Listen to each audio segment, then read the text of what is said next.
Ayan, naka-ready na siya at ngayon ready to serve na siya and ready to eat. هاي روز. Hi, madam. How are you? Fine, madam. اليوم روز بتسوي معكم مكرونة الطيبين. يلا روز. Hello po kabayan. Ngayon magagawa ako ng macaroni, red macaroni.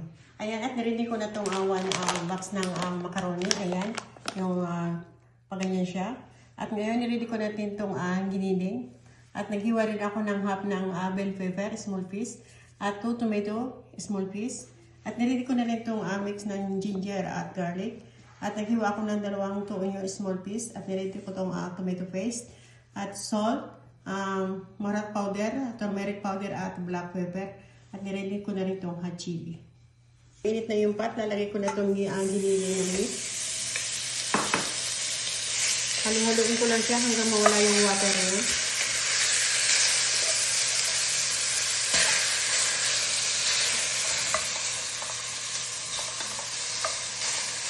Yan, wala na siyang water. At ngayon add ko na itong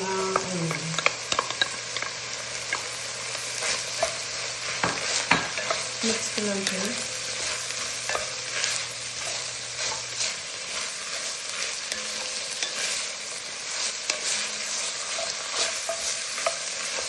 Add ko na rin itong bell pepper.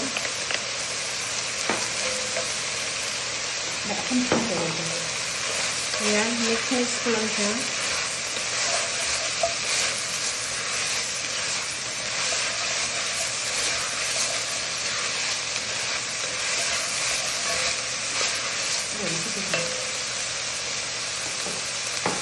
Ayan, add ko na rin itong half tablespoon ng ginger at garlic. At i-mix ko rin siya.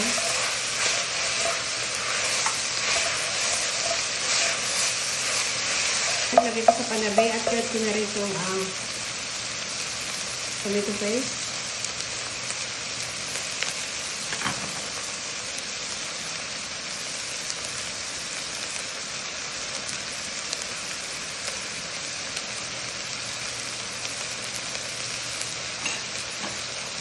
Ayan, at mix ko lang siya. At i-mix ko na dito sa giniling.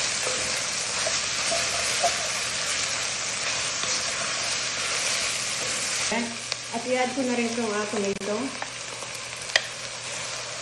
Mix ko lang siya.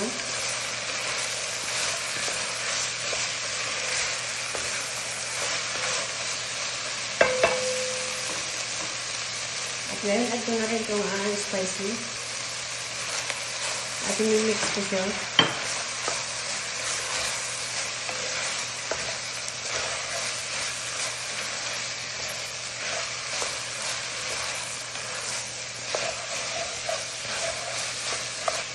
Ayan, at tatakpan ko na siya. At i-keep ko siya sa apoy ng 5 minutes hanggang maluto yung lahat ng ingredients.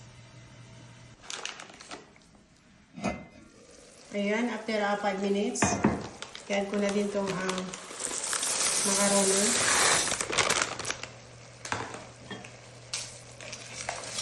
Ayan, mix ko lang siya.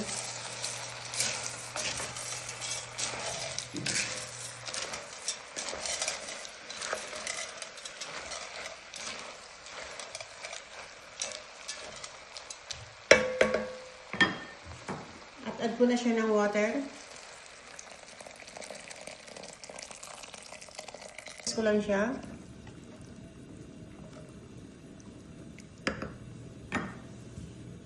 At add ko na rin itong hot chili.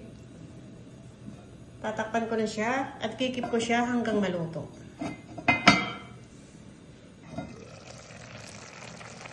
Ayan, konti na lang yung tubig niya.